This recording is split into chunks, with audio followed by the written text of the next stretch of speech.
ரிஷிகேசவன், சுவாசன வைத்திய நிபுணர், கொழும்பு தேசிய வைத்தியசாலை. நாங்கள் இந்த மீடியா ப்ரீஃபிங்கை நடத்துவதற்கு முக்கியமான காரணம், தற்போது புது கோவிட் நியூமோனியா பற்றி பல ஊடகங்கள் விதமான செய்திகள் வருகின்றன.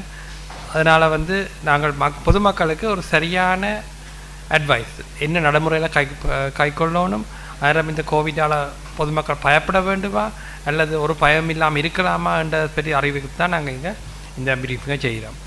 முக்கியமானது இந்த புது வகை கோவிட் என்று சொல்லப்படுவது முதல் இருந்த கோவிட்ன்ற ஒரு மரபு திரிவாக்கம் நடந்து வந்தது. இது முதல் இருந்த கோவிட்டை விட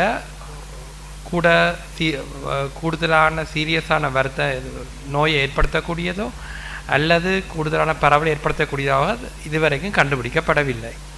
அப்போ உலக சுகாதார தாபனம் இதை ஒரு திரிவாக்கம் அடைந்தது அண்ட மானிட்டரிங் என்ற ஒரு கேட்டகரியில் தான் வச்சிருக்கு. இப்போ இதால் தற்போது ரெண்டு பக்கத்தில் பார்க்கலாம். ஒன்று வெஸ்டர்ன் கண்ட்ரிஸ், அதே மாதிரி சவுத் ஏஷியா, கீழாசிய நாடுகள். அந்த ஆசிய நாடுகளில் இது தற்போது கொஞ்சம் கூடிக்கொண்டு வருது.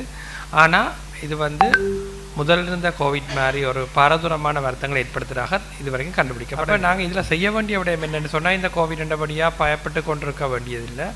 ஆனால் அதே நேரம் நாங்கள் தொடக்கத்திலேயே எல்லா கோவிட் நியூமோனியாக சொன்ன மாதிரி சுகாதார சுவாச இருமல் நடைமுறைகள், அதாவது வெளியே போயக்குள்ள இருமல் தும்மல் மூக்கை மூடிக்கொள்வது, அடிக்கடி கையை கழுவுறது, அதே மாதிரி உங்களுக்கு வேறு நோய்கள் இருந்தால், முக்கியமாக சொல்லப்போகிற ஹை ரிஸ்க் கேட்டகரின்னு சொல்லப்போகிற, அதாவது நோயாளிகள்னால் நோய் எதிர்ப்பு சக்தி குறைவாக இருக்கிறது, சில மருந்துகளாலேயோ அல்லது கேன்சர் புற்றுநோய் மருந்துகள் எடுக்கிறதாலேயோ அல்லது ஓர்கன் டிரான்ஸ்பிளான்ட் மாதிரி சிறுநீரக மாற்று சிகிச்சை செய்தார்கள், அவங்களோட உடலில் எதிர்ப்பு சக்தி குறைவாக இருக்குது.